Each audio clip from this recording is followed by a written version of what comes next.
na chamada do Primeira Página, parecia aquela festa que a pessoa vai, fica 1h30 na festa e depois comenta a festa por 3 horas. Né? Não parecia essa. A coletiva de imprensa, até onde eu ouvi, ou a fala de Lula e seus próximos que ali estavam, me remeteu a isso. Uma reunião que durou menos do que a coletiva. Uma reunião que durou menos do que Lula ao microfone ali, tentando falar, inclusive, entre outros temas, da expertise do Brasil quando o assunto é segurança pública.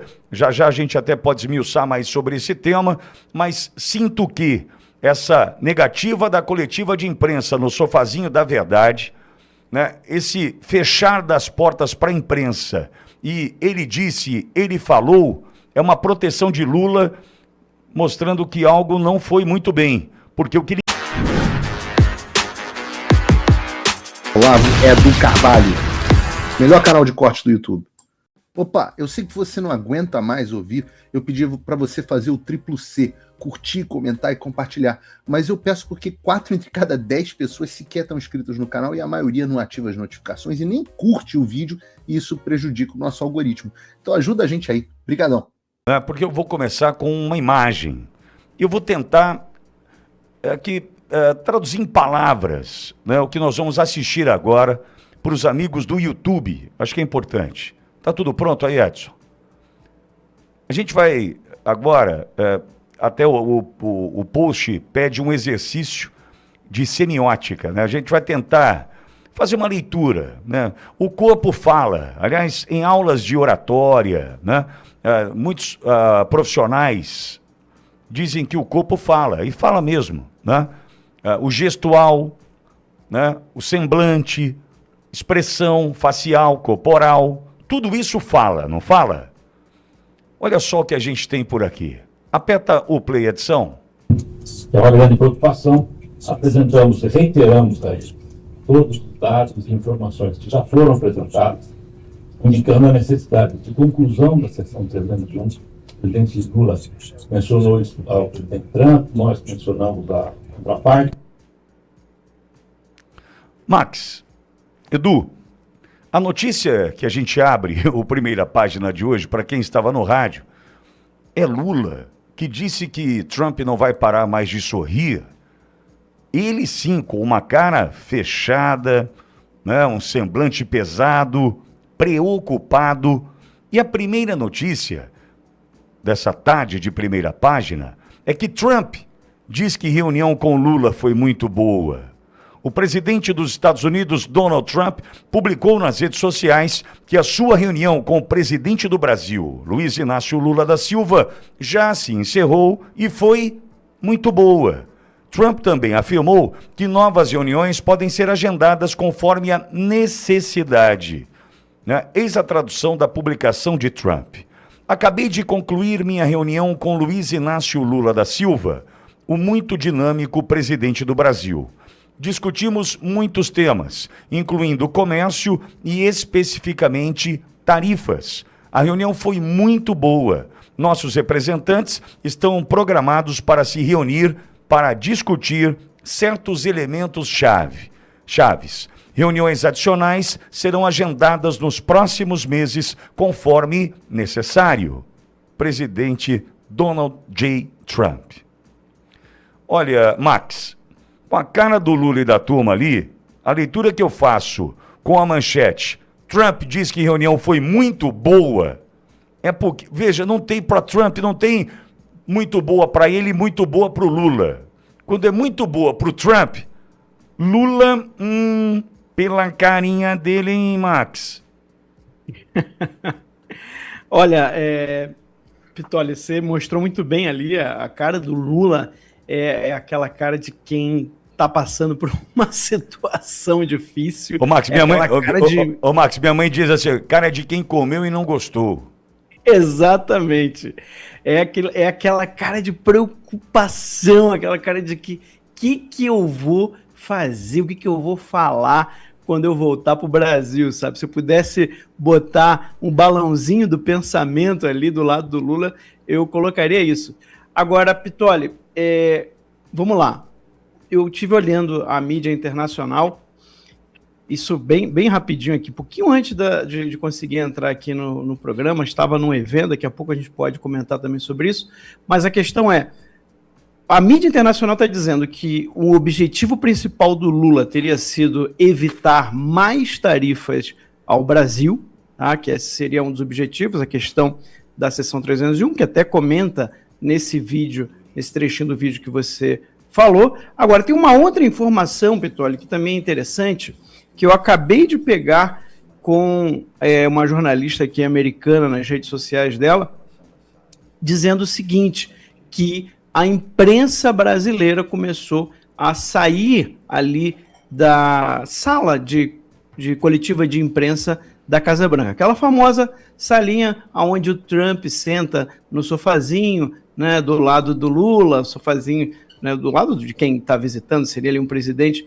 ficaria ali do lado dele, seria o presidente, seria o Lula, mas não teve porque, olha, segundo essa correspondente aqui, a Kelly Meyer, o Lula teria se recusado, Pittoli, a fazer essa coletiva de imprensa, que é o que sempre marca esses encontros entre o Lula, entre o presidente Trump e o líder de outro país. E isso daí mostra, mais uma vez, só confirma a sua impressão de que a reunião não deve ter sido muito boa para o Lula, não. E ele já, com medo de que o Trump fale alguma coisa ali na frente da imprensa, dê aquelas famosas alfinetadas, o Lula, então, resolveu cancelar, se recusou a participar de uma coletiva de imprensa na Casa Branca com o presidente Trump. E aí tem um vídeo até aqui, toda a mídia triste, né, saindo ali da Casa Branca, foram lá à toa, porque o Lula não teve coragem de encarar o Trump na frente das câmeras, Pittoli. É o sofazinho da verdade, né, Max? Como eu chamo, Isso aí. O sofazinho da verdade hoje não contou com Lula por ali. Zelensky adora aquele sofá, né? Zelensky deve se lembrar bem. Agora, Edu, é engraçado, né? Porque eu até comentei agora com o Silvio Navarro, na chamada do Primeira Página, parecia aquela festa que a pessoa vai e fica 1h30 na festa e depois comenta a festa por 3 horas. Né? Não parecia essa. A coletiva de imprensa, até onde eu ouvi, ou a fala de Lula e seus próximos que ali estavam, me remeteu a isso. Uma reunião que durou menos do que a coletiva. Uma reunião que durou menos do que Lula ao microfone ali, tentando falar, inclusive, entre outros temas, da expertise do Brasil quando o assunto é segurança pública.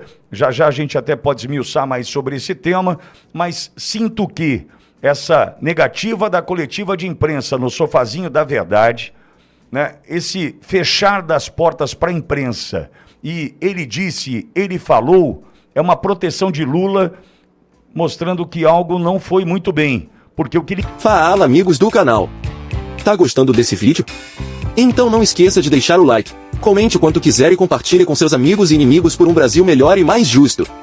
Inscreva-se no canal e nos ajude a chegar a 1 milhão de inscritos. Não saia daí que o melhor desse vídeo ainda está por vir. E queria, na verdade, hoje, Edu, isso ficou claro para todos, era um recorte para a campanha eleitoral.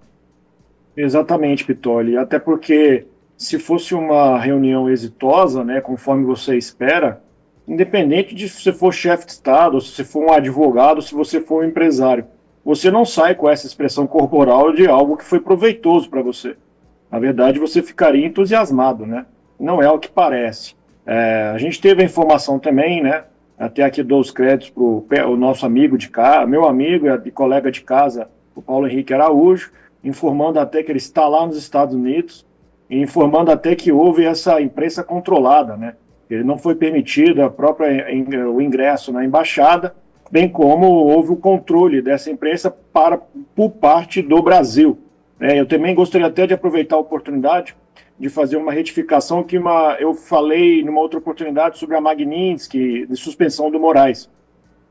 O próprio PH confirmou, né, a informação, na verdade ele corrigiu essa informação, informando que não existe isso, então eu faço aqui essa retificação. Não houve essa suspensão da Magnitsky, o Alexandre de Moraes não está na lista da UFAC. Mas continuando o comentário, Pittoli, até chama a atenção porque, primeiro, ele não saiu, não teve foto oficial, ele não fez questão de ter essa foto, né, porque se faz questão de ter a foto oficial, tá, tudo saiu conforme o esperado. Não ocorreu isso. Então, a gente não teve a coletiva, né, com a imprensa, não teve a foto oficial com Lula, e também tivemos esta linguagem corporal, além da publicação no Truth Social do presidente Trump, que me chamou a atenção conforme o necessário, né? Então, as necessary, então, conforme o necessário, reunião adicionais nos próximos meses. Nos próximos meses, a gente sabe que tem as eleições, e nós já tínhamos comentado isso na semana passada,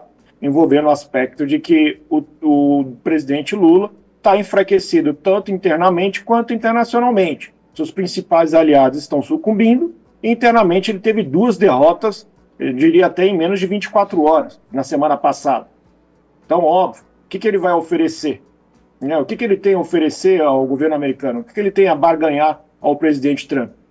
Tem gente que fala, não, ele pode garantir, né, terras raras, tudo bem. Mas isso, até numa negociação que você conseguiria entregar tudo o que o outro quer, você sairia mais satisfeito porque você conseguiria algo.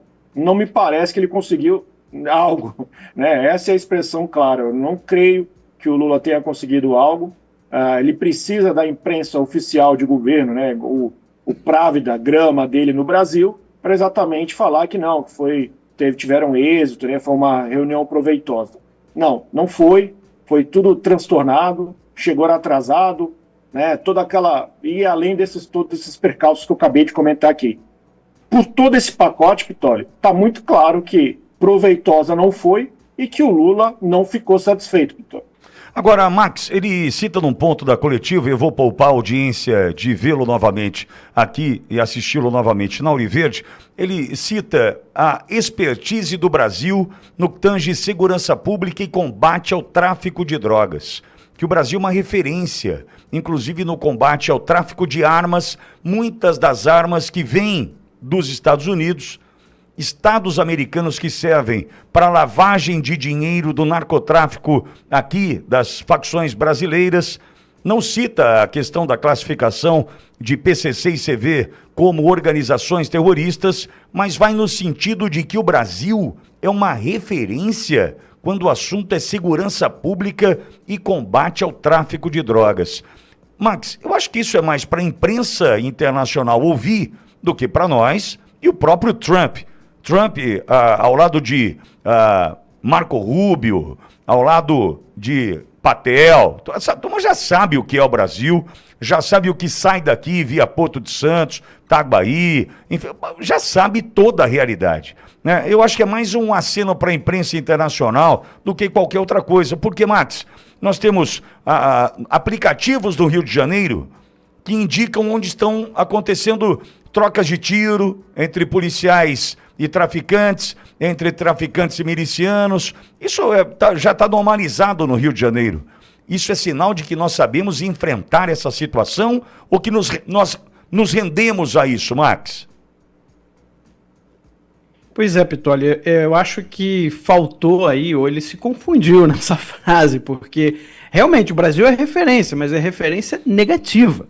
A gente tem os maiores índices de assassinatos do mundo, são mais de 50 mil assassinatos, isso do que há registro, né? Fora aquilo que não há registro. Se você pegar o número de pessoas desaparecidas por ano, aí você imagina quanto que deve ser a realidade de assassinatos no Brasil. O Brasil, ele é um dos piores países em resolução de crimes, ou seja, de descobrir quem foi o assassino, de pegar o bandido, né, o assaltante. Nós somos um dos piores países em índice de resolução de crimes.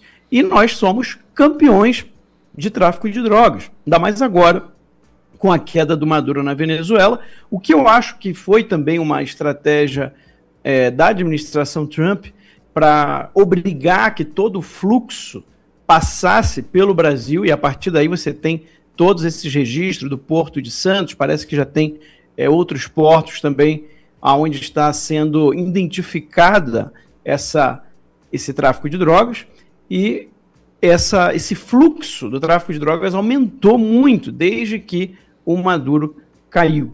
e eu acho que isso foi de propósito para também justificar essa ação dos Estados Unidos de querer classificar PCC e Comando Vermelho como organizações terroristas estrangeiras. Não que já não precisasse antes, mas aí vai ficando mais claro, fica mais fácil de justificar. Então, na verdade, é uma fala completamente equivocada. A gente lembra aqui do próprio Bukele, que falou sobre o Brasil, dizendo que o governo brasileiro é um dos mais poderosos, né, governos que existem na América Latina. Então, se esse governo tão poderoso não consegue acabar com o crime organizado, é porque provavelmente esse governo é sócio do crime.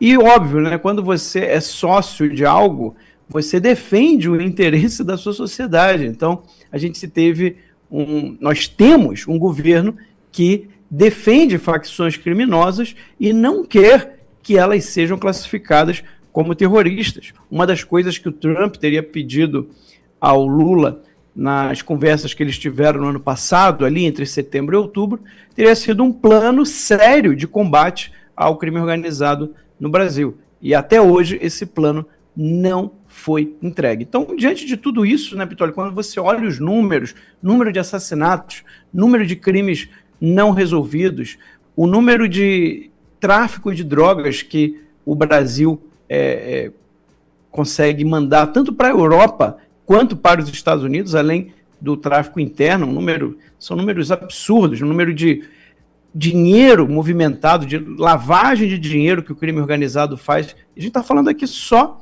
do Brasil. Então, assim, quando você compara com outros países, por exemplo, com países da Europa ou com o próprio Estados Unidos, o índice de assassinatos, então você vai somando e não dá o índice que há no Brasil, que fica aí sempre em torno dos 50, 60 mil por ano. É um índice que é muito maior do que países até que estão em guerra.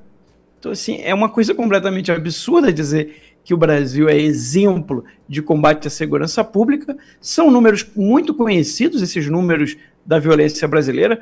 O próprio governo americano, ele classifica os países como seguros, né, ou menos seguros para turistas americanos, e o Brasil hoje ele está numa classificação ali de atenção, que o turista americano, quando ele vem, ele é aconselhado a tomar muito cuidado por causa da questão da violência. Então, é realmente aquela coisa que o Lula tem, de que você inventa números, né? Ele já falou isso. Quando você inventava números de crianças de rua, pessoas passando fome no Brasil, ele sai inventando números. Então é mais uma vez o governo inventando para tentar ficar bem na foto, para tentar ficar bem nesse registro da imprensa, para ver se algum desavisado publica sem checar essa informação, Pitoli. Agora, uma dica para Lula e equipe, caso venham a ter um piriri, é a jabuticaba, que ele deve ter levado para o Lula, né? O carocinho da jabuticaba pode dar uma segurada, né, em efeitos de piriri, que pode ter rolado ali, pela cara do Lula, algo não desceu bem, né? E a jabuticaba que ele levaria para o Trump, ele mesmo pode fazer uso para tentar conter o momento piriri do Lula. Agora, Max e Edu, tem um detalhe que Luiz Henrique Pereira aqui no bastidor notou, que foi o número de, eu não gosto dessa expressão, influenciadores, sabe? Porque vai me dizer, influencia quem? São pessoas que estão na internet, com as suas páginas, trabalhando, são trabalhadores da internet, são, enfim, qualquer coisa, mas chamar de influenciador acho um pouco de exagero, né? Mesmo porque alguém te influenciar a algo tem um peso significativo, né?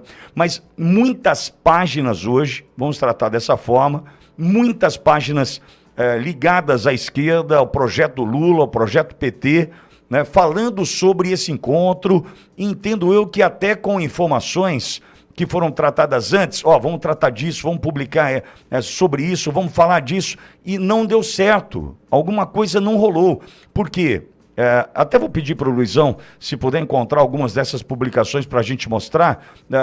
Edu, há um descompasso entre o que esses influenciadores estão dizendo sobre o encontro e o que de fato aconteceu. Não vejo coerência entre o discurso da turma na internet, das redes, e o que a gente viu com Lula pós-encontro com Trump, viu, Edu? Pitoli, ficou claro para todo mundo, né? Ficou explícito para todo mundo. Até o clima de velório na Globo News, né? Como em outros canais da mídia oficial.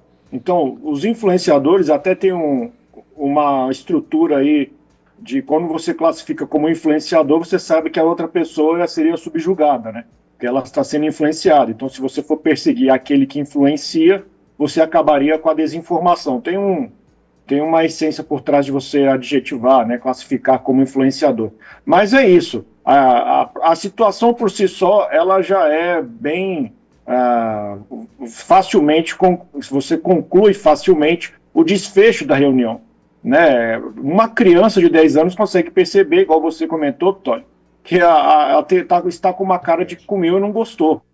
Porque como é que você teria a força desses ditos, né, influenciadores, né, dessas pessoas que têm uma colocação dentro da esquerda, essa colocação no meio digital, no veículo digital, como é que essas pessoas conseguiriam, então, difundir ou fazer uma contra-informação sobre esse aspecto? Não tem como, ficou evidente para todo mundo, são muitos elementos, seja a forma de chegar à reunião, a condução, a demora. Eu vi a informação de que ficaram mais de 1 hora em pé aguardando, não foram atendidos, não teve foto oficial.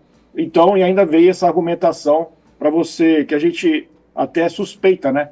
E como você encontra um nexo causal de estrutura, de soberania nacional, com não classificação de facção como terrorista? Eu não consigo ver esse elo que o Lula que ele busca sustentar para que não fosse classificado as facções como organizações terroristas, Pitoli.